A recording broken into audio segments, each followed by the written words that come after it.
Two men stand facing each other, their swords drawn and ready to fight. Charles tells his opponent that he is showing recklessness. Atel smirks, saying that he will defeat him and walk the path of the Overlord. The blonde man named Charles is the greatest warrior their world has ever known, while the other man is the original author reincarnated as a mob.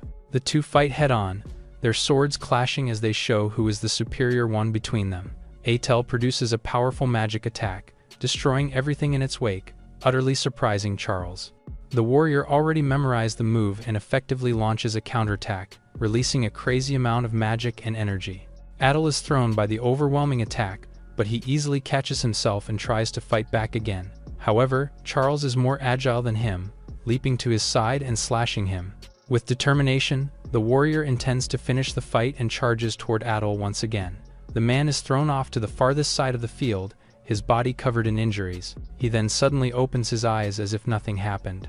A novelist named Sato is signing his contract after miraculously achieving a massive hit with his free serialization of 400 chapters as the author of the Overlord's heroic saga. He is excited to sign the contract since it means that his book will be made into a game. Finally, after being a nameless author, all his hard work and effort will be rewarded. Grateful, he signs the contract and inks his signature onto the paper, hopeful that his brilliant future awaits him now. However, in a crazy twist of events, he finds himself dangling at the edge of the rooftop of a building after someone pushes him off. He desperately clings to it, not wanting to die and shouting for help. As he looks up, he sees the agent who made him sign the contract earlier. He begs the man to save him and, shockingly, the person can read his thoughts. Sato is shocked that the man can communicate with him inside his head, more so when he witnesses that the man transforms into a non-human with many eyes around his head. The agent then raises his foot and steps on Sato's hand, making it hard for him to hold on anymore. As he is about to fall, he reminisces about the life he had, lamenting that he is just starting to have a better life and his efforts are just starting to pay off. He just started working and he hasn't been able to show his filial piety to his mother. More than that, his novel is still unfinished.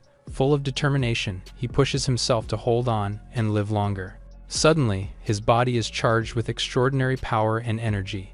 This helps him lift himself from the edge of the rooftop and attack the creature who assaulted him. Because of his undeniable power, the whole building gets engulfed in fire and collapses in seconds. Sato is surprised by what he did. Levitating, the enemy is impressed that he possesses the berserker and the authority of savagery. The creature grabs him by the neck and tells him that he contains such wonderful power that will make him experience new life in the world he created himself. Promising that they will meet again, the man then releases his hold on him, making him free fall. The scene then shifts to a bulky man who is welcomed by a system to the Overlord's heroic saga. He then comes across a massive bear and runs away like a coward from the wild animal. He has no intention of dying from a predator, so he runs farther into the forest. To his surprise, he gets suddenly equipped with a weapon that he uses against the massive animal. To his surprise, he easily defeats it, and is shocked to see that he now has a different body. After he is pushed by a mysterious man from the rooftop of the building, he ends up in the world of the novel he wrote, and his body evolves to the level of a warrior. He has a pair of perfectly trained biceps, a thick chest, and rock-hard abs. There is no denying that he is now a muscular man with a chiseled chest. On top of that, his senses feel sharper, and now he can sense his surroundings more easily than before. He then smells the same beastly scent from before and realizes he is about to face more than one of them. He decides to get out of the woods when he hears a screeching scream coming from deeper in the forest. A trail of dead bodies victimized by the beastly bears lies on the ground. A girl named Erica grieves her fallen comrades, who were all annihilated by 4 bears in total. She shakes in fear as she hides behind the trees, praying that the beast won't find her. However, one of the huge bears manages to smell her human scent and attacks her. She tries to be brave and fight, but she is sure she stands no chance against the beast, though she doesn't want to die. Adel punches the bear and is surprised by his own ability when he manages to bring it down in a single attack. Even he finds his strength insane, but tries to act cool in front of Erica. She recognizes him as Atel and is petrified to see him since the man should already be dead. She then sees a group of beasts behind him and tries to warn him about it. Atel faces the 3 beasts and tells the girl to stay behind him as he confidently fights the predators.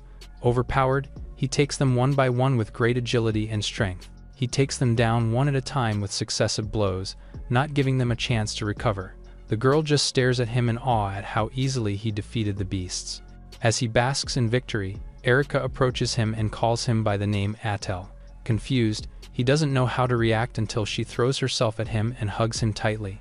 She cries heavily, knowing all too well that he would come back to her alive one day, and that her wish has finally come true. Atel blushes hard as the beautiful girl continues to hug him. Ecstatic, she tells him that they need to go home right away so they can celebrate his safe arrival with their whole village. Meanwhile, he tries hard to remember who Atel is. Suddenly, a pop-up system flashes the information of Atel, automatically filling his head with Atel's memories from his distant past and from when he was just a child training with his father until a huge bear went after him in the forest, effectively ending his life. That was the very last memory before his death. However, the scene shifts again, and he discovers that because of a man's conspiracy, he was killed and has been reincarnated as some barbarian extra. He contemplates that it would have been easier if he were reincarnated as the protagonist of the story. Noticing that he is in a daze, Erica checks on him, asking if he is okay. He assures her that he is alright but notices that she is full of injuries from the fight earlier. Concerned, he tells her to hop on his back so he can bring her to the village safely. He contemplates how he will get out of the game, but first, he decides to head to the village to hopefully discover things that can help him return to his world. Atel brings Erica to the village at insane speed, almost making her pass out from how he handles her. He picks up a fruit along the way, uncaring if the girl on his back is okay or not. He bites into the fruit and is surprised to discover that it is delicious. Delighted, he offers some to the girl, but she turns down the offer, clearly annoyed by him.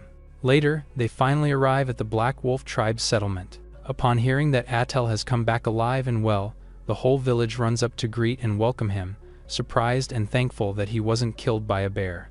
Atel is then stunned upon seeing the entirety of the village and its people. He remembers the world of the Black Wolf tribe from his novel. For him, seeing it in the flesh is the greatest reward he can receive as an author. Just then, he hears heavy and commanding footsteps and sees a massive man shouting his name. The villagers bow before the man, and Atel realizes he must be his father. He remembers that this man is the legendary warrior said to have scattered an army of 5,000 all by himself. The man, called Munzu, is the Black Wolf tribe chief and exudes a terrifying aura. He asks Atel if he has something to say to everyone, and Atel quivers in place just by looking at his father. To his utter surprise, Munzu runs up to him and hugs him tightly, squeezing the life out of him. The massive old man cries uncontrollably, sobbing between his words while Atel almost turns blue from how tight he is being embraced. Munzu rejoices at the thought that his only son has come back to life, just as the fortune teller said. He wipes his tears and announces that there will be a feast for the whole village to celebrate his son's safe return. That night, the villagers share a grand feast to honor Atel's homecoming. He bonds with the villagers and observes how lively they are. A group of people dance to the legend of the great martial king. They beat the drums, and every strike commemorates how the great martial king was slain by his enemies yet returned from death. Erica dances gracefully, each step exuding elegance and strength, depicting the legend of the martial king protecting the village as its savior. Everyone, including Atel, is captivated by how charming and effortless her dance is. As he watches the dance, he can't help but think about how he will exit this world and remembers that there is only one answer to his problem: the fairy kingdom. It is the nation of the most powerful magic users and the setting of War Chronicle of the Supreme Hero, because that's where he would have put the exit. He chews on his food when Bleda, the Black Wolf tribe's gold belt warrior and Munzu's younger brother, appears and congratulates him for defeating 4 bears. The man mentions that Atel has officially joined the ranks of the gold belt warriors. He thanks the man but remains cautious of him. To receive a gold belt warrior title is the greatest honor and a prerequisite for becoming a chief. Because of this, he is aware that he will be dragged into a fierce power struggle with his uncle. The two toast, but Atel doesn't take a sip from his drink, distracted by Bleda's scent. There is no mistake that he is the one who killed the past Atel. He then throws the contents of his mug and tells the old man to fight him. Bleda finds him amusing but tells his nephew that the feast has just begun and that they must enjoy it to the fullest. Atel tries to stop him from walking away, but the man simply bids him goodbye. He watches as Bleda retreats back into the village, realizing that Bleda only fights battles he knows he can win. The man must have failed to measure his true strength, and Adel is certain that he will be targeted by him again. Meanwhile, back in the village, Manzu happily interacts with his people and praises a kid who caught a rabbit, telling him he will be a great warrior when he grows up. Atel observes his father and can see that he is the complete opposite of his younger brother, Bleda. In his previous world, he never had a father, so he doesn't know how to act around the man. If he had a father, would he have talked to him and raised him with love like Manzu? Just then, the man enthusiastically waves at him, saying that he has something to give his son. He proudly shows him the mark of the Gold Belt Warrior, which is awarded only to those who have defeated 3 or more bears in a single hunt. Manzu bets that he must be so moved and overwhelmed that he goes speechless. He then tells his son to put it on, but Atel makes it awkward since he has never worn a belt like that before. Manzu is confused, so Atel reasons that he hurt his hand and can't tie the belt properly. Manzu happily offers to help him. As he ties the belt, the chief recounts the time when he first met Atel and tied his first belt. After fastening it properly, Manzu admires his work for a moment and comments that his son has grown so much, smiling warmly at him. He thanks him for coming back safely and tells him to show some joy since he received a gold belt as young as 16, which is unheard of. Although he knows this moment will be fleeting, Atel wants to savor it and admits that he is happy, as life there isn't so bad. Manzu and the warriors of the Black Wolf tribe cheer again, enjoying the night just as their chief likes it. As they continue their celebration, suddenly, Manzu drops his drink, and to everyone's shock, he transforms into a beast with large fangs. Atel runs for his father, worried he might have been poisoned. He screams as he holds his unmoving body in his arms. Suddenly, Manzu looks like a raging beast as he roars like one. Atel's status informs him that Manzu has the special ailment of berserk. Manzu is trying to attack his son, and Atel is barely stopping him with a grapple. It makes Atel realize that Breda's target is for Manzu to kill the village that the old chief loves so much. It enrages Atel that Breda is making his father kill the villagers he loves more than anyone. He urges his father to wake up, but he just ends up being hit on the face by the old man. He feels unimaginable pain from it. Atel looks at his father again and senses the overwhelming presence of a wild wolf in him. Manzu punches Atel, and it sends the young man back until a rocky wall stops him. Atel realizes he cannot stop him with brute strength. Meanwhile, Manzu is getting more and more out of control, so the villagers run away from him. A mother trips while running, making her child stop and urge her to get up. Within a second, Manzu is already near them. The mother screams for her son to leave her, but the boy grabs an axe and faces the old man. Despite being scared out of his wits, the boy swears he will protect his mother. Manzu is about to lay his hands on him, but Atel appears and blocks his attack before it gets to the boy. Atel praises the boy for being brave. He orders the nearby villagers to take care of the mother and child while he stops his father. The villagers run away. Manzu tries to punch Atel, but the man blocks its explosive force. Unfortunately, Manzu follows up with his other fist. Atel dodges, but the force cuts his right ear. Manzu punches him again with even more force, sending Atel flying back. Atel, however, grabs Manzu's arm, making him stand his ground. He sees now that he needs to go all out to stop his father. They hit each other over and over again. Atel tries harder with a quick barrage of punches, but Manzu withstands all of them. Manzu then punches his son over and over, and they all connect. The last one is even strong enough to destroy the ground beneath Atel. Atel tries his hardest to get back up. He remembers the child who stood his ground to protect his mother. As Manzu attacks, Atel thinks about how his father would give his life to protect his village. Atel's determination to get up gives him the power of heroic strength. He charges at his father and headbutts his chin. From the impact, a small pin comes off Manzu. The old man falls. Atel is so tired that he falls too. Manzu gets back up, horrifying Atel. However, Manzu is back to his senses and is confused about what just happened. Atel is surprised to see his father recovered from the berserk state. He spots the needle on the ground and is suspicious that it has something to do with it. Manzu goes to his son, thinking that he is hurt. Atel says he is fine, yet he still loses consciousness in front of his worried father. Meanwhile, Bleda and his men are on horseback elsewhere. Bleda thinks about how the berserk needle, which was crafted by a witch, was easily knocked out by a headbutt. He comes to believe that it must mean that Atel has some kind of special power. Bleda accepts his defeat for now, as he plans for them to die by tomorrow anyway. He and his men head to a cave. A growl in the shadows of the cave scares the men aside from Bleda. A giant white bear, restrained by a series of chains, demands that Bleda give back their child. The bear is wild, as its rage is at a fever pitch. Belda calls it Lord Calamity and wants to talk to it. Lord Calamity screams at him to be silent, as they don't want to listen. Belda shows that they have their bear cub and threatens to kill it if Lord Calamity can't talk. The cub cries as it reaches for its parent. Lord Calamity pleads for their child to be released. Bleda tells them to destroy the Black Wolf tribe in exchange for releasing their child. Lord Calamity roars in fury. The next morning, Adel wakes up in a bed. His body is filled with bandaged wounds, and his head hurts. Munzu reveals himself to also be in bed beside his. Adel asks him if he is okay. Munzu tells him that his body can't move yet. With great sadness, the old chief apologizes for what happened last night.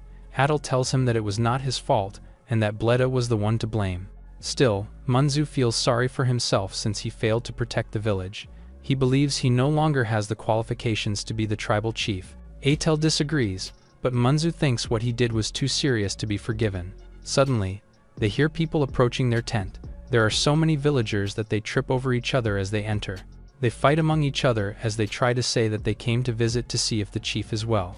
The mother and her son, who was rescued before, thank Atel and assure Munzu that no one was hurt. She shares her trust in the chief and how she knows that he cherishes the villagers more than anyone. On behalf of the village, she tells him that they believe in him. Munzu is touched by her words and does not know what to say. She continues to say that she wants the chief to believe in them the way they believe in him. The chief covers up his tears. Meanwhile, the other villagers cheer and encourage the chief to protect the Black Wolf tribe for all of them. Munzu is in tears as he thanks everyone for their kind words. It makes Adel smile. Suddenly, another villager appears and urgently tells everyone that Lord Calamity is attacking the village. Outside, everything is on fire, and Lord Calamity is running wild. Atel remembers that he wrote the Calamity of the Forest as a revered legendary divine beast that once protected the Black Wolf tribe alongside the great martial god king. Now, a villager reports that the Lord Calamity is attacking their village. Atel quickly gets up from his bed, determined to face the beast god. His father, Munzu, pleads with him not to face it since a human is no match for a divine beast. Atel ignores his plea as he instead borrows his father's axes from the shelf. As he carries his 2 axes, he promises that he will return them after the battle. Atel goes outside, where he sees that the village is on fire while Lord Calamity is rampaging. Atel is shocked to see that the monster is so huge. Bleda appears on the scene with his men, and the villain welcomes his nephew into the battlefield. Seeing him enrages Atel. He looks so angry that he looks so much like Munzu in Bleda's eyes. Atel strikes a fighting pose and challenges him to fight. Bleda is amused by his bravery, but he tells him that he will not be his opponent. The gigantic Lord Calamity gets behind the villain and roars with the intensity of an earthquake. Atel asks why a divine beast is obeying his command. Bleda shows that he has Lord Calamity's cub restrained in his hand, as he tells Atel that all he had to do was capture what is most precious to the divine beast.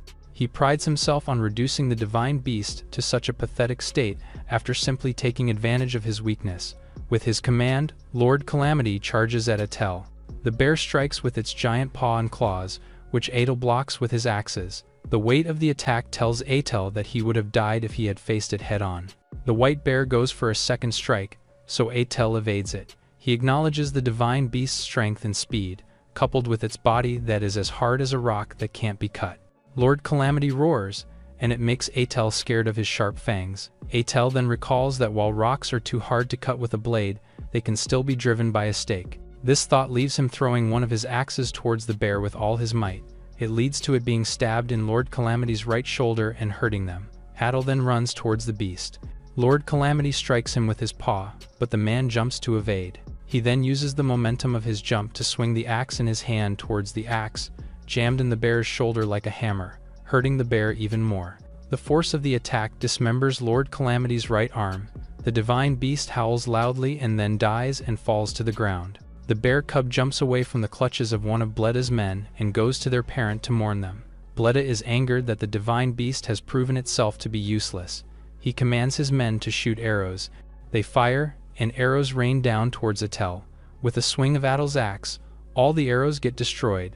Bleda's men fear that they are facing a monster. Just as they are about to run, Atel cuts them all down with the quickness of thunder. Adel's fighting spirit is stronger than ever as he challenges Bleda for a fight to end things. Bleda pulls out his axe and readies a fighting stance to meet his challenge. Atel and Bleda stare each other down, waiting for the other to make their first move. Suddenly, Bleda vanishes into thin air and reappears behind Adel. Adel did not sense him until the villain manages to wound his left shoulder. Bleda then attacks head-on. Despite Adel trying to block him, the villain's attack still reached him. Bleda makes multiple attacks, putting Adel on the defensive with no time to swing his axe. Bleda then disappears again and then reappears in a flash in front of Adel with a ready swing of his axe with all his might. Adel does not back down and faces his charge head-on. He manages to hit Bleda on the chest before the villain can get to him. Bleda gets pushed away. The villagers cheer for Adel's victory. Despite lying on the ground, Bleda laughs maniacally. Atel asks what is so funny. He reveals that his axe was thoroughly coated with the berserk poison. He declares that with the berserk poison in Adel's bloodstream, he will be the one who destroys the Black Wolf tribe. Adel then feels rage and pain in his body that makes him scream uncontrollably. Bleda laughs that he will turn into a beast and will die a wretched death. Atel continues to feel his body changing. Suddenly, Lord Calamity's spirit approaches him. The divine beast informs him that since he is more beast right now than human, he is able to hear and understand them. The white bear opens their mouth to show a sword on their tongue. Adel grabs it with his hand. Lord Calamity explains that it is the divine sword from the great martial god king, and that whoever defeats them is the one worthy to wield it. The white bear reveals that the sword's name is Miol. Atel can feel the power from the sword swirling within him. Lord Calamity then urges him to fight for those he must protect. Atel's physical body suddenly stops screaming, making the villagers and Bleda wonder what is happening. Atel wakes up with the divine sword of Miol in his hand and the presence of Lord Calamity emanating out of him. With a sound mind and an energized body, Atel tells Bleda that they should settle things. Atel then charges at the villain at lightning speed and is able to cut the villain's left eye off with a swing of his sword. As Bleda makes a counter swing, he notices that Atel is holding the divine sword of Miol. Atel slashes Bleda's chest with it, putting the villain down. It pains Bleda to see that Adel has been acknowledged by the divine beast. Bleda thinks back to his life of being born in an unfair world where he was constantly being compared to his naturally talented and strong older brother, Munzu. He recalls how his brother was popular with the others, while he was hated.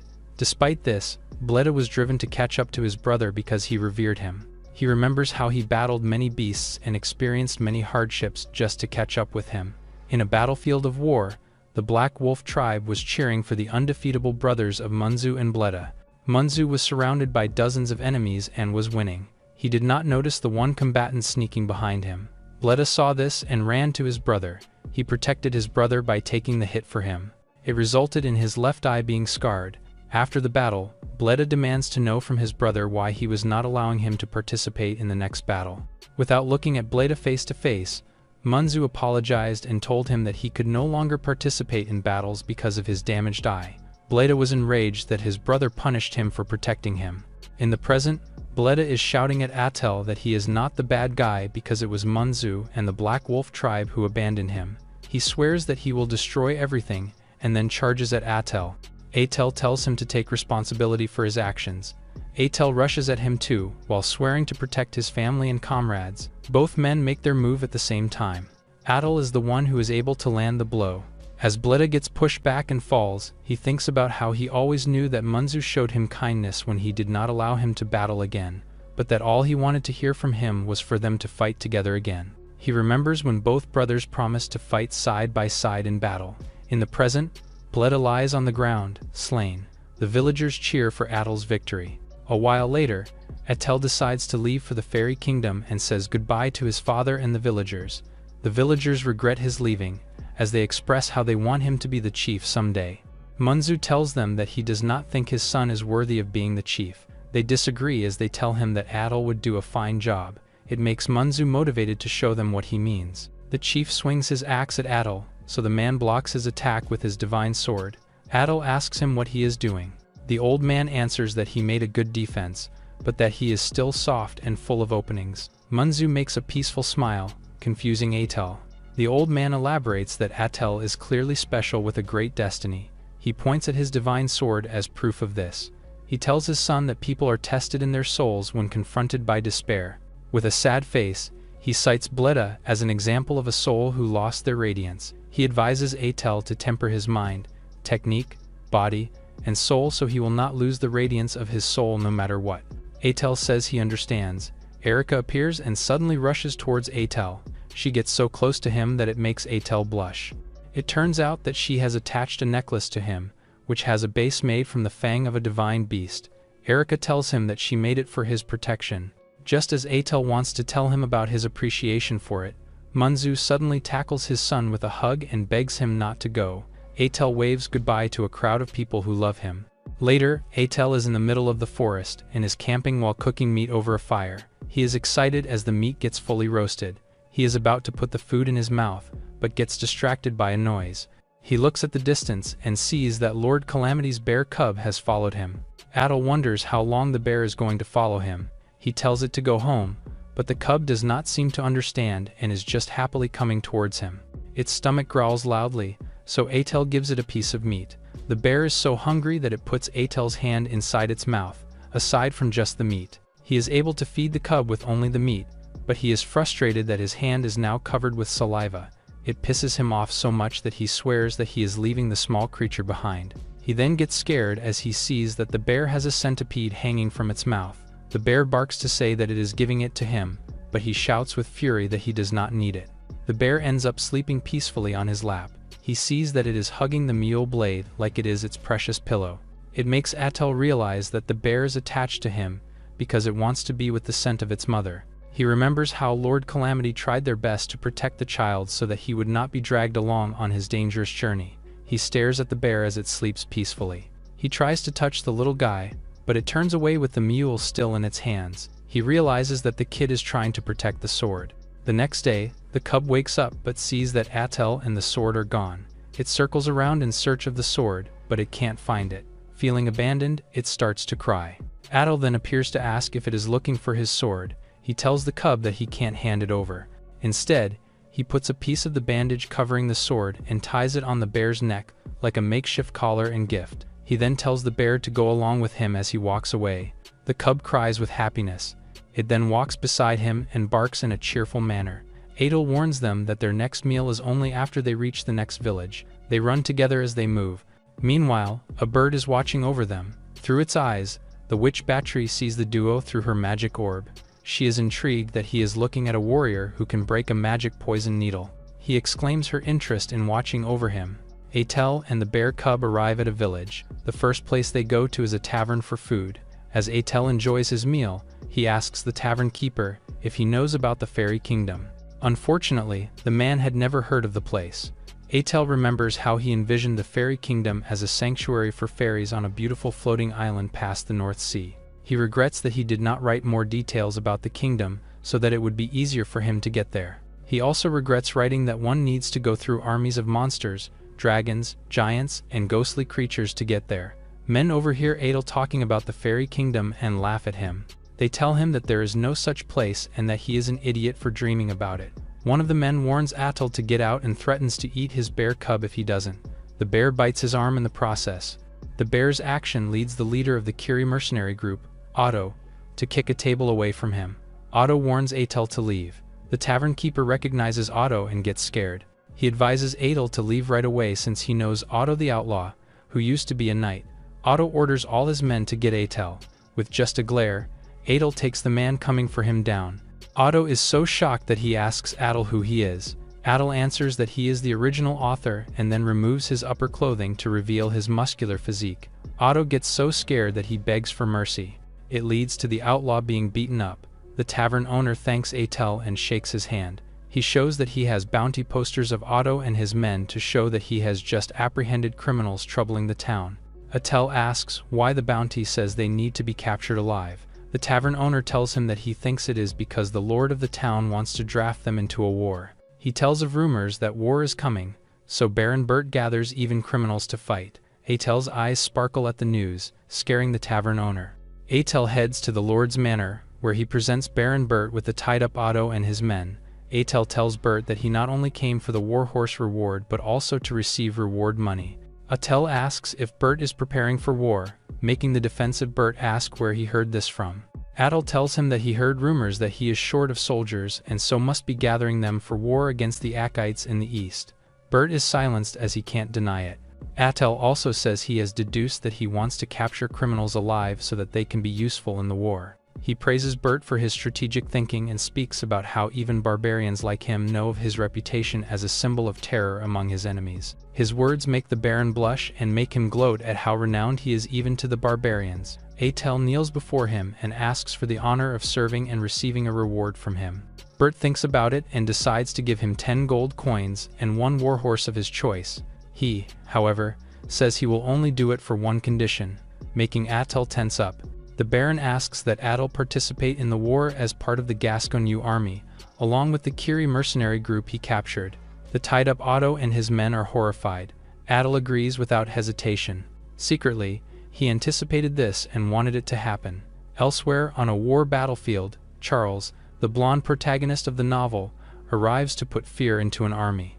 Atel plans to meet Charles in the war because the hero knows who the Fairy King is. Deep in the city was the local prison. There, Otto desperately begged Atel, even addressing him as boss. The other mercenaries of Kiri were also imprisoned in Bleak, as their leader pleaded to be released from their cages, saying he's too young to be their boss. The young man tells him to stop being so loud.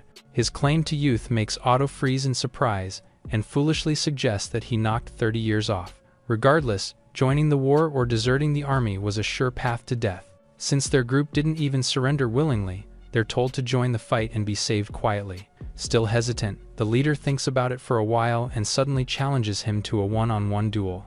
The creator of the game blanks out, but vaguely remembers the system he made. He's likely referring to a joust, which is a one-on-one battle between knights, with everything on the line.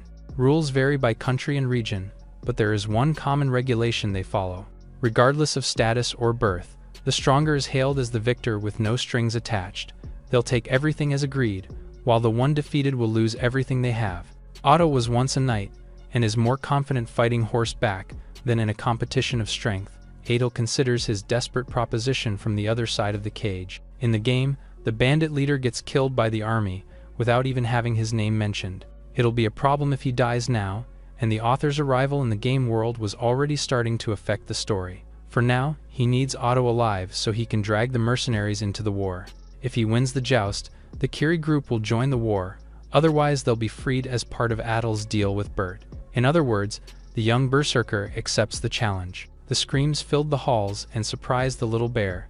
They cheered for their reliable captain, putting their lives in the palm of his hands. Otto worriedly looked up at the tribe man, meeting his unwavering and terrifyingly confident eyes. 10 days later, it was finally time for the duel to commence. The arena was filled with a loud crowd, and the 2 participants entered the stage. A host controlled the audience, welcoming all lords, ladies, and guests to the show. Although they continued to cheer with excitement, Bert watched intently with his arms crossed in silence. People applauded, as the duelists were going to battle with everything they had on the line. The rules were already clear. They are meant to ready their lances first, then charge furiously at each other. Although covered in armor, neither gaze must waver while speeding towards the opponent. The only contact to be made is with their prepared lances, and the one who knocks the other from their horse will be declared the victor. For the proud, mounted knights, social status and lineage mean nothing. As a duel respected and honored by all, the joust is a battle where only the strong become winners. The arena was filled with chanting from the introduction, and it was finally time to begin. To start, the participants are called on to enter the stage. Otto is an old knight, who risks being beheaded for a chance to win his group's freedom. Citizens jeered and booed, even hoping for his untimely demise in the arena. Just then, an alluring voice notes how hateful their words are. The noisy man in the stands stops talking, completely bewitched. Seated among them was Baytree, who subtly shushes them with a mere gesture. That said, she only came there to see the young berserker, and no one else. While the men swooned from her alluring beauty, Atel is finally called on by the herald. He's described as the mysterious man, who single-handedly subdued the entire Kiri mercenary group. Honestly speaking, a lance was not a weapon he was used to wielding. The other members of the group called to their captain, reminding him that he holds their fate. Hearing them desperately cheer and plead, Otto can't help but feel embarrassed. Moving on, the 2 duelists faced each other bravely. Atel called out, telling the bandit that the knight getup doesn't look half bad on him. Although he's confident now, his opponent was determined to wipe the smug grin off his face. The moment they've all been waiting for has finally come. It was Atel, the barbarian of the Black Wolf tribe, against Otto, the renowned demon sword and leader of Kiri.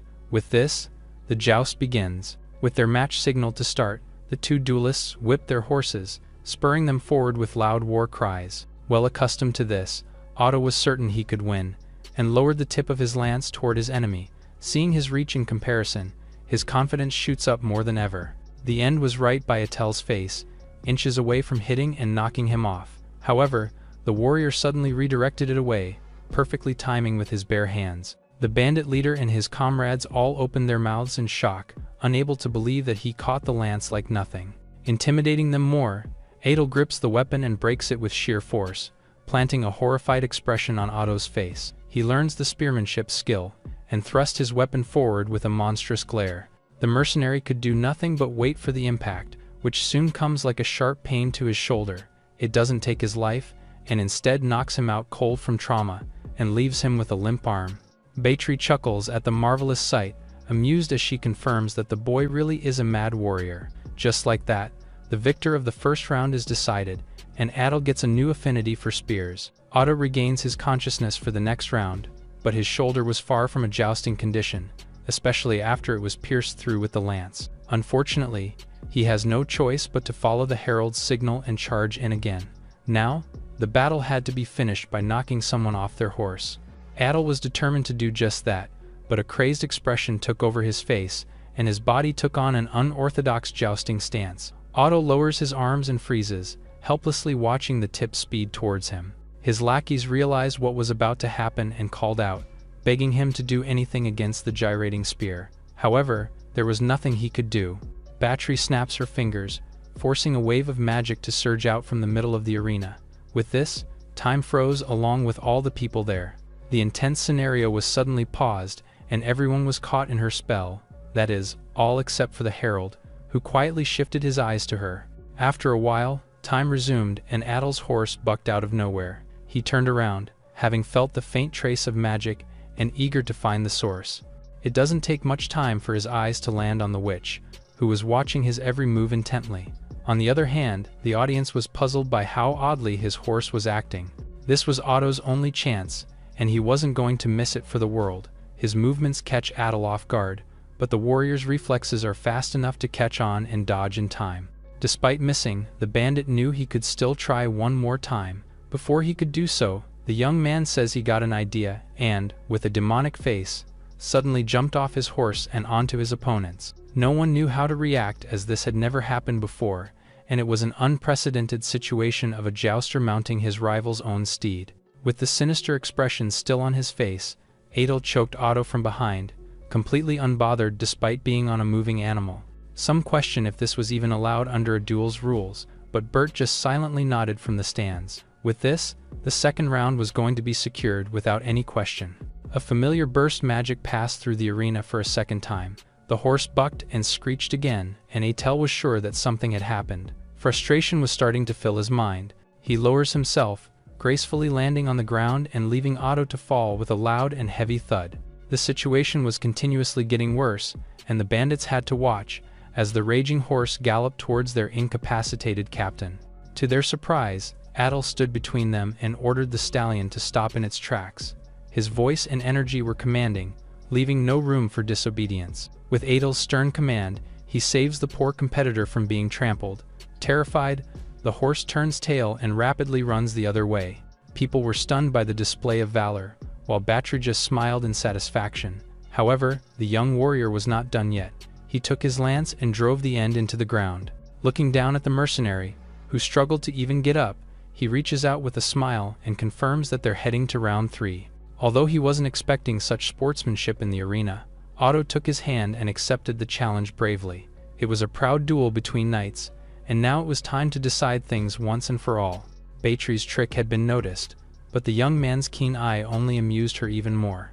The audience is thanked for their patience, but given the recent trouble with the horses, the jousters were going to continue the duel on foot instead. Any weapon was permitted, and there aren't going to be any rules holding them back. The signal to begin comes, and it's an intense match from the get-go. Otto makes the first move but gets dodged perfectly. On the other hand, Adel had already raised his axe high like a demon of war. His attacks are heavy and every swing is massive, but the bandit believes that he has a chance, if he at least evades the first slash. The hefty attack comes from above, and it just barely fails to chop the target's head off like a block of wood. With the blade driven into the ground, Otto finds the chance he was waiting for and charges in to take the win. Unfortunately, this was a naive move when going against the berserker from the wolf tribe. Turning the weapon, Atel swings up to hit his enemy, who hadn't expected a counterattack. It was unthinkable that someone could swing an enormous weapon so easily.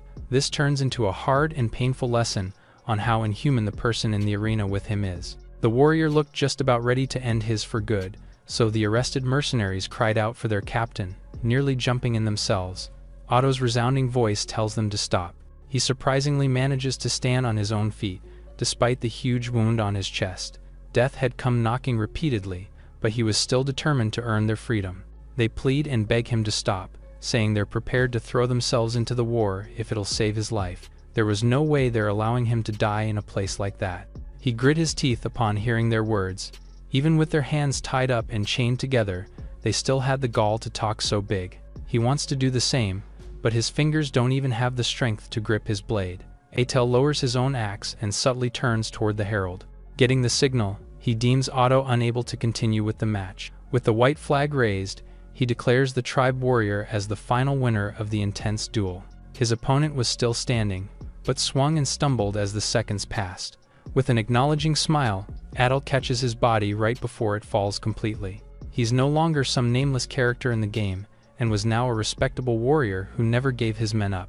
The bandits cheered for the captain, Bert subtly smiled with satisfaction, and the audience roared with cheers for such a spectacular fight. Fortunately, even Baytree left with her intrigue and amusement, replaced with even deeper curiosity.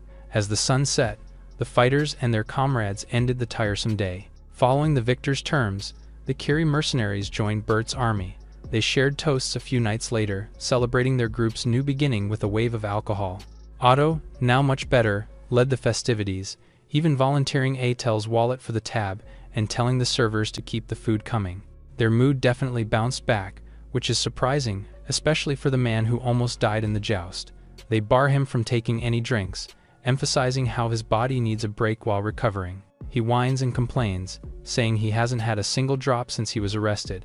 It's been 2 weeks since their joust, and he seems to be recovering well enough. Just then, the familiar tavern owner approached and greeted Atel, noting how he's joining the war and certain he'll achieve great things there. The barbarian is surprised and questions where he heard such news, and is told that the mercenaries have been sharing the information. Suddenly ordered not to move a muscle, the flustered man wonders what's gotten to him all of a sudden. However, Adel says he isn't the owner, and was absolutely sure of it. After all, he doesn't even have a scent on him, much like a doll. It's weird for someone who was supposedly cooking and serving drinks to be completely odorless. Asked who he is, the man's expression changes. The air around them had changed in an instant, and a battle was surely imminent. Again, Atel questions the identity of the mysterious intruder. The man takes his disguise off, and commends him for even noticing the difference. However, it means nothing for him to know his true identity, so the man keeps a mask on. Introductions were not necessary, for someone who's going to be sent to the afterlife soon enough. Before striking, he first throws a dagger that hits the chandelier illuminating the room. The entire tavern turns dark in an instant, and Otto starts to panic within mere moments. It was a natural reaction for someone being told to fight an assassin in pitch-black darkness. Despite freezing, his senses are trained enough to let him know that death was approaching. Atel pulls him away just in time to dodge the blade. He's ordered to stay in the corner and keep quiet. Given his approach and speciality in disguises, the game's creator has an idea of who he is, which surprises the assassin. Based on his build and strength, he must be the second ranker, Rashid. The smug smirk spread across the young man's face. Meanwhile, his enemy disappears from his spot in an instant and appears behind him with a blade, asking where he heard that. If he speaks honestly, the assassin might kill him without any pain, but he can also subject him to immense agony. However, his threats fall flat as Atel breaks his blade with a bare hand and wonders if he can do much with just the hilt of his weapon. Rashid backed away instinctively. He looked at his broken sword, bewildered as to how that happened so easily. While he's distracted by the unexpected turn of events, his target swung his weapon's blade down his body. It hits his wooden mask, slicing it right off the disguised killer's face. He staggers back, in pain after having his face wounded. Revealed, the old man demands to know how his movements are being read in the dark. Atel points to the smell of hashish, which the assassin can't deny is present. Although faint, its scent covers his hidden weapons, giving his position away. That said, it's unnatural for someone to read movements just through sheer smell. Affected by his own blade's poison, Rashid fell to his knees and accepted his defeat. Unwilling to speak, he moves to drive what's left of his blade into his neck. Atel urgently called out, reminding him that someone named Kassab is waiting for him to come home. The old man lives, freezing for a moment before questioning how his target would know his child's name. With a knowing smirk, the creator refuses to answer. His beloved son is a skilled assassin, who later becomes a powerful ally to Charles. To protect the original story, he has no intention of laying a hand on Kassab, but mentioning his name provides a huge leverage to use on a desperate parent. Adil says he only has one condition to leave the boy alone. To save his child, Rashid has to become his target's obedient dog. The old man is stunned. Still on his knees, he's ordered to quietly carry errands and follow his new master's bidding. He accepts, now also bowing, and forms an absolute contract with the tribe warrior. Told that he's going to be contacted later on, the top assassin takes his orders too seriously and barks in affirmation. Flustered and embarrassed for him, Adil says there's no need to be that literal about being a dog. On the other hand, Otto was still screaming in fear, unable to see anything in the dark. While all this was unfolding, Baytree watched, similarly confused by the strange turn of things. The scene makes her wonder if it's a ritual of some sort, involving some type of god. Regardless, she can only look forward to the future, as she gains another ally in the palm of her hand. With this, the warm spring passed, and flowers bloomed. Although at a lower intensity, the Kiri gang was forced to join Adil in his regular training. On a day when the summer sun blazed down on the continent, warriors rampaged and flames burned hot. The war had begun, and the Gold Lion mercenaries charged forward, with Charles leading the way. Opposing troops stood tall, raising their flags high in the midst of raging war. They charged forward, determined to kill their enemies without a shred of mercy for each other. Neither side was willing to back down, each fighting for their own cause and goal. However, the Aquitanian leader lost his head as he commanded his knights. The men called out helplessly, not expecting the commander to fall so soon. However, they can't worry about other people when axes are flying over their heads. Circling back, while hitting all in its path, the weapon returns to its owner, who was rushing into battle. They wonder what in the world was coming from the front, with such tremendous force. Soon enough, it becomes clear that a single person was charging toward them fearlessly. This seemed to be the case, but Atel was actually panicking as his uncontrollable horse ran forward. It was a ridiculous situation to say the least, but not a single soul could laugh. The soldiers were dying from the simple mistake of being in his way. Heads were flying left and right, severed from the rest of the body. It's a different approach from the plan, but it can't be helped now. Despite initially not wanting to stand out, the berserker hacks his enemies into pieces. Meanwhile, the presence of a demon on the enemy side makes the Aquitanian forces fall back in fear. They turned away and ran with their tail between their legs, but there was no way that Adil was going to let them escape. He takes a bunch of weapons from his steed's side strap and aims. Pulling his arm back to as much power as he possibly can, he activates the skill, spear throw, and launches the projectiles with a resounding war cry. An array of weapons flew forward, and they took several enemies out at once. Some knights are eliminated by a single blade, and others are unlucky enough to be hit by multiple. In other words, Atel was completely dominating the battlefield, all while wearing a huge smile on his face. It's as if he was playing target practice on his own, even leaving his little underlings behind. Kiri group catches up a bit late, and are surprised that their boss was already fighting the army. Just then, the enemies recognize Otto, the demon blade, and realize that Atel the executioner must be the man raising their legion. The Kiri mercenary group advanced rapidly under his command and training. Now, each member fulfilled their own role, independently moving according to it. It was all done in preparation for the imminent and fated battle with one person. In the cathedral, an acolyte's nomination ceremony was being held, and Charles was being officially knighted as one of the top officials. He was to guard the truth, serving as a protector of praying and working people under God's guidance. As expected, the women nearby fawned over his gorgeous face, unable to resist his dashing blue eyes, despite him only being 16 years old. A couple of old men watched from a distance, pitifully jealous enough to insult the new knight. As a noble, the Baron says he's probably given the title to serve as their shield. Just then, a huge hand gently tapped the old man's shoulder for attention. Behind him, an enormous man calls him out for bad-mouthing behind people's backs. To make things worse, he was insulting Charles out of all the people. Incredulous, the foul-mouthed noble calls him impolite for speaking to a baron that way. Someone else approached, apologizing for his company member's rude behavior. He introduces himself as Pippin, vice captain of the Gold Lion mercenary group. The Baron doesn't care for an insignificant person's introduction and questions how he knows his name. The young man keeps his smile, saying it's only natural for them to know every attendee's name. He says this so casually, but this would mean that they've memorized more than 500 personalities. Thinking it's a bluff, the Baron continues to look down on the commoners' lineages. Pippin continues to apologize, even bowing politely to settle things. However, the Baron still wasn't over the incident and now starts to insult their low-born birth. This finally wipes the smile off the vice's face, who sternly says that he was simply warning him about degrading Charles. Insulting a knight without any basis is an illegal act, which even a baron can't possibly get out of. The young man's imposing aura makes him quiver in fear, but he refuses to lose face and just tells him to leave at once. Later in the night, a few bugs of light gathered around Pippin, even comfortably resting on his body. They're bugs that can move at unbelievable speed, incomparable to a normal human's. The ceremony was over without hitches, and they'll be heading into the battlefield the next day. Asked if something's wrong, he tells Charles that he was just lost in his own thoughts. Still bothered, the new knight advises him to let fools do all the talking for now. After all, he's going to acquire the nation soon, and won't let anyone be rude to his comrades. Like old friends, they promise this to each other. Pippin then shares information on a ridiculously strong warrior from their enemy nation.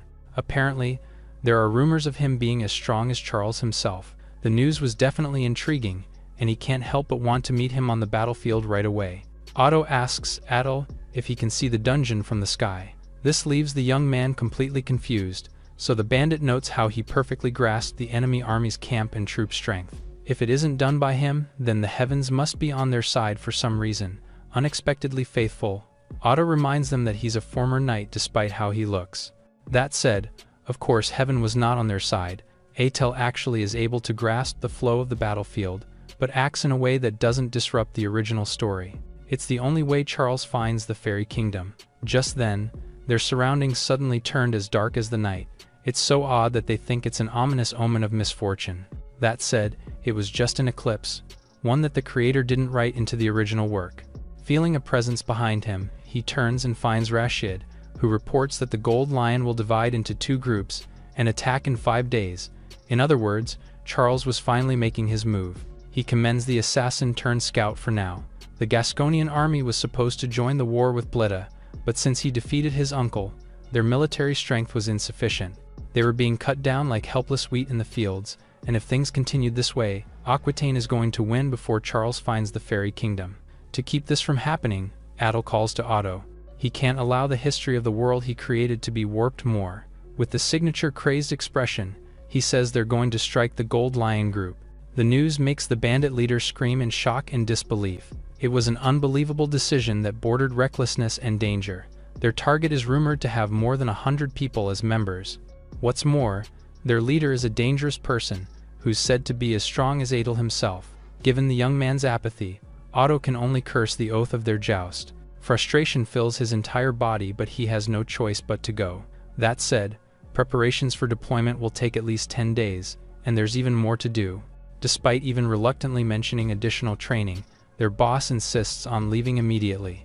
Again, it was ridiculous and downright life-threatening. With a huge grin, Adel says he, Otto, and 3 former knights are deploying right away. 5 days later, in the front lines of the south, countless bodies littered the path of carnage. Soldiers stood frozen in fear, not having received any intel on what was happening. Before them, the Black Wolf tribe was reinforcing the Gasconian army. With the unexpected addition to their list of enemies, the soldiers stood still and acted like the perfect targets for a tribe of warriors. The barbarians swung, hacked, and thrusted, taking the lives of countless well-trained fighters in an instant.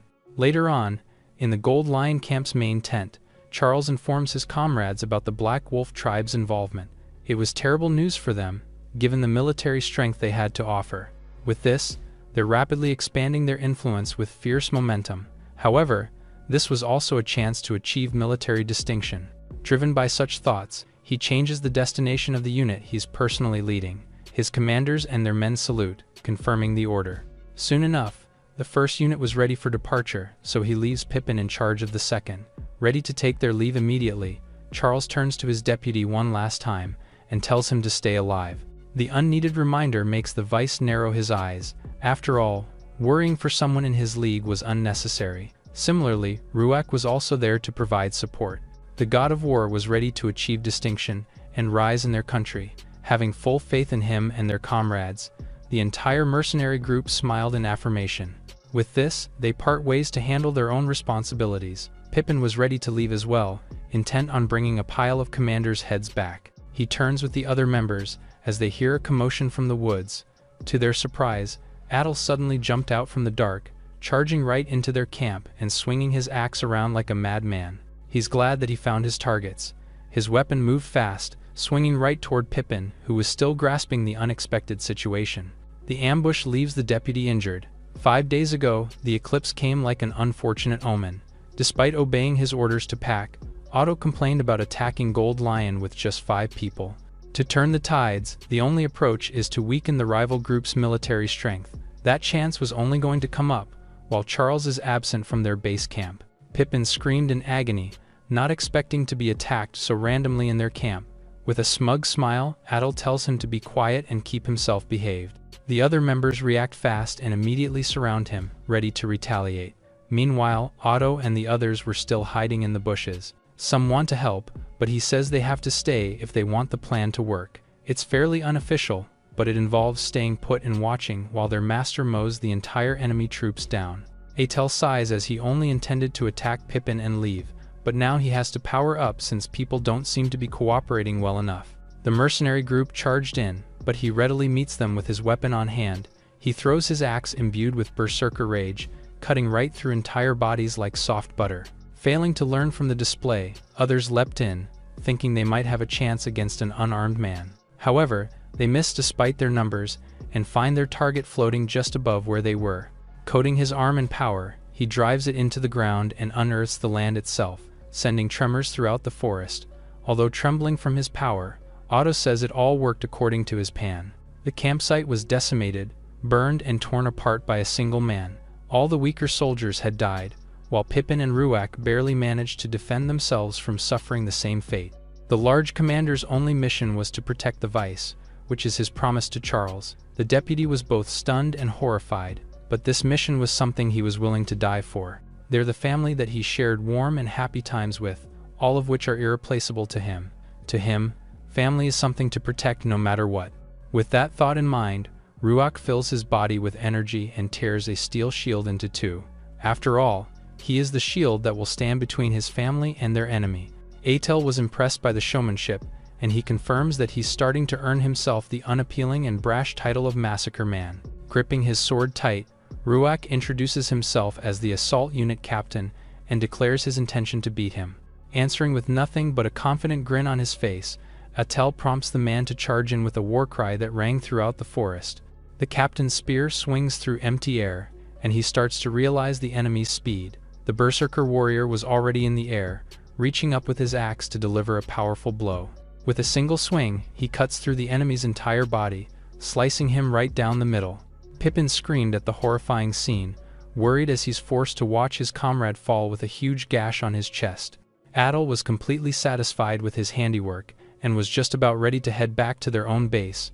Watching him, the vice captain shook with fear, realizing that he really was the Massacre Man. He was strong, equal to Charles. He quickly corrects himself, and reluctantly acknowledges that he's stronger than their leader. In other words, the man before him was going to be an obstacle to their group. Atel feels something wrong. Before he could even react, Pippin was already making his move, and raised his hand to conjure a defense force shield wall. For some reason, The remaining mercenary members rose and came running to answer his call. Otto covered his ears and held his head, evidently bothered. Meanwhile, Adel already knows the abilities of the man who can move 100 soldiers with a single command, forcing their morale to surge despite it dropping just earlier. Empowered by their vice-captain, the warriors stood their ground, and the archers notched their bows. With a resounding command, Pippin orders them to shoot. A garrison was put up in a matter of seconds, and the sight of the organized defense makes Otto worry. However, Adel is unbothered by the familiar phalanx, which is a tactic where soldiers overlap their shields to move as one. Now, they looked like an impenetrable wall, supplemented by a row of spears. The simple tactic allows them to defend and attack all at once, serving as the strongest tactic against an enemy that isn't in formation. Rows and rows of soldiers bravely faced Atel, as if he didn't mow them down just earlier. With Otto starting to panic, they're ordered to raise their shields as well. The creator activates his support skill, tactic detection. He warns about the hail of arrows that was about to fall from the sky. As he said, archers peered through the shields and launched their attack, sending their arrows high into the sky. It doesn't go straight towards them, and instead drop like heavy rain with even more momentum. Given how thick the arrows are, it feels as though the battle had already been lost. A single impact makes a huge explosion, and everything combined illuminates the dark camp. Fortunately, Adel manages to save his comrades in time, even putting them on his back. The best option is to pull back with a finished mission, but the arrows won't let that happen. He tells his men to get off his back, but they just whine about being left behind, dropping the cowards unceremoniously. He assures them that this isn't the case. Instead, he's going to stop the enemies all on his own. Back in the camp, Pippin was still ordering the soldiers to keep firing and shoot them down. As such, the rain of arrows turned into an unending storm. Atel leapt across the sky to meet them without an ounce of fear, completely in contrast with his terrified underlings. Filled with berserker rage, he holds his axe, and it seems like he's going to hack all the projectiles away. Surprisingly, the barbarian calms down and shrinks himself with his posture, allowing him to pass unharmed. The waves of arrows continue to come, and this time he just perfectly dodges with his movements, not even using a single tool to defend himself. He's gotten close enough, and uses an opening to dash towards the enemy phalanx. Pippin is shocked by how he dodged the 100-arrow volley and was still coming. At this point, they start to wonder just what in the world their enemy was. To make things worse, his maniacal appearance was growing more inhuman by the second, and his chuckles made him look like a battle-crazed barbarian on the battlefield. Planting his foot into the ground, he pivots and throws his axe into the sky. It headed straight for the thick wall of steel. The spinning blade flew, cutting right through the shield of the defenders and the bows of the archers. Each and every person there was left shocked with their mouths wide open. As it's done its part, the axe spun back like a boomerang, answering Adel's call and returning right into the palm of his hand. Pippin couldn't believe it. The formation they polished over so many years of training and strategizing was shattered completely by a single thrown axe. Left defenseless, they were now prey to the beast that stood in front of them. The vice-captain remembers Charles, whom he swore to greet upon his return. As this promise seems impossible to keep, he apologizes and falls to his knees. Atel raised his blade, still burning with the energy of a berserker, and Pippin couldn't help but close his eyes as he waited for death. Just then, the tribe warrior calmed down, called their battle fun, and turned around to leave without another word or casualty.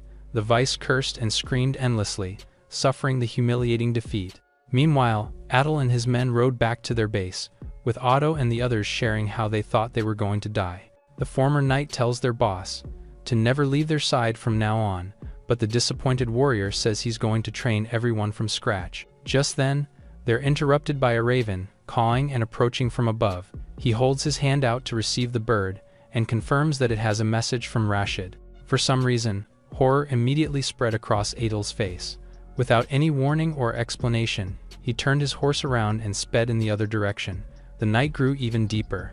In a familiar tribe, Charles faced an unmistakable warrior. According to Rashid, Charles and his unit were heading straight for the Black Wolf tribe. They don't know how it happened, but he's set his eyes on killing Munzu, and Adel doesn't even know why his tribe is in the battlefield, when there was no such scene in the original story. He recalls his father, who was supposed to be living a happier life. Cursing it all, he spurs his horse forward, determined to save his family no matter what it takes. All he needs now is for the chief to wait for him. The young one rides as fast as possible, hoping to make it in time. Meanwhile, in the Black Wolf tribe encampment, ear-piercing screams followed the sound of metal slashing. Standing fiercely, Charles looked down and demanded an answer from a trembling resident. He asks if they know of a barbarian warrior who wields a great axe. The man insists that he doesn't know of such a person. Gripping his stained blade with anger, the knight says it's a shame. Although they beg for mercy, he was in no time to listen to any ridiculous statements. Barbarians are the enemies of Aquitaine. The other unit soldiers roared with the statement. After all, they were just ambushed, and many comrades were slaughtered by the axe-wielding warrior. They're hungry for revenge, and aren't willing to leave any enemy alive. Before he could strike again, a commanding voice tells him to stop. Turning to see the source, Charles mistakenly believes that he's found the man he's looking for. Manhwa approached, bearing his great axe like always, and similarly ready to protect his tribe as the chief. He's a legendary warrior, once called the insurmountable war god. However, the knight was ready for this, well aware that strength-based attacks always have a wind-up. If he exploits that weakness, victory would be well within his reach. He was ready for it, or at least he thought he was. Charles is shocked, suddenly finding the enemy an arm's length away. As the lethal swing was already coming his way, he instinctively managed to defend with his sword. Manhwa scolds him for blocking with the flat of his blade, an indicator that he's still inexperienced. With unexpected speed, the war god was already pulling his fist back, and, in the blink of an eye, driving it into the strongest knight's body. His armor folds like soft metal under the chief's strength. He's sent flying from the impact, and his enemy was already ready to fight before he could stand back up. Manhwa praises him this time, impressed that he withstood his attack twice. However, there was one problem. The chief dashed in again, but Charles faced it much calmer this time. His opponent was supposed to show the gap in their experience. Although a blade seemingly moves slowly, the knight's sword reaches Manhwa first, and he suddenly finds a huge gash on his chest. For some reason, he was suddenly on his knees, and new wounds were still appearing around his body. On the other hand, Charles reveled in the feeling, saying it was happening again. His blade hummed with power. Raising it up, the knight leveled up continuously, getting stronger with each moment he fought. Manhwa stood up but didn't charge right in this time, now a lot more cautious. It's both interesting and unfortunate for him that his enemy was suddenly stronger and faster. Looking forward to the thrilling fight, he moves again. Charles is astonished by his speed again, but doesn't get hit this time. However, the swing of his opponent's blade follows him despite his evasion, and it becomes immensely clear how the chief earned his infamous title in war. For now, all he can do is keep dodging, while Manhwa continues to be impressed by his skills. Like someone finding a new toy, the barbarian tries a bunch of things, wondering what would work. One slash hits Charles thrice, and drives him deep enough into the ground to form a crater. His opponent waited for him to get back up. The only one who could match him other than the knight was Yahello. It's been a long time since then, and the old warrior was fairly out of breath. However, the battle was far from over, and his opponent still had other things in store. Manhwa was in disbelief, as it looked like the knight hadn't even taken any damage. He had no idea how, but all his attacks were seemingly blocked. Now, it was Charles' turn to attack. Empowered from his continuous level-ups, his speed now matched or surpassed to war gods, and so does his power. Combined with his already unmatched swordsmanship, the next slash hits Manhwa directly on the chest, cutting through his thick flesh. The chief was down, but Charles didn't have what he wanted yet. He demands to be told the location of the man who slaughtered his unit. To his confusion, the old man laughed, despite his injuries. Quelling the knight's confusion, he tells him to look behind him. There, an immense pressure was walking forward, saying he made it just in time. Yahello seethes with the rage of a berserker, and tells Charles to get away from his father. The knight, in a similarly unforgiving mood, tries to confirm his identity first. However, the young man had no time for conversation. With his father in danger, unwavering and free of fear, his rival meets his attack. The two blades clash, and the sound of grinding metal screeches. Their immense collision levels the ground, and it's as if their powers howled under the night sky. Yahello doesn't instantly win like always, as his enemy leveled up considerably from fighting Manhwa. Just then, his head started to pound uncontrollably, but a familiar sound played. His usual skill window now informs him about an error of the second authority. It repeatedly blared in his mind until finally, a tide-changing development is granted to the berserker.